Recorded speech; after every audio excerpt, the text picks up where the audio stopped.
Yan and Alex and welcome to our YouTube channel. So, ngayong umaga mag-harvest kami ng aming tanim na mga okra. Kasama aking anak na si Alex. So, samahan nyo kami. Okay.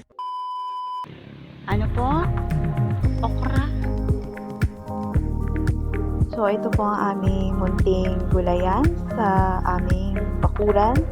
So, tinanim namin ito ng aking anak first week of June. So, after 2 months, yan, namunga na po sila.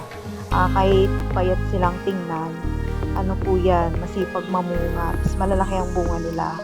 So, yan ang kagandahan kapag meron tayong tanim ng mga gulay sa paligid. Hindi na tayo mamroblema minsan kung ano bang uulamin, bibili na ng ulam, ganyan. So, ang gagawin ko dyan, ilalagay ko lang siya sa sinaing ko. Ibababaw ko lang siya sa kanin. Kapag malapit na maluto yung kanin, may steam siya.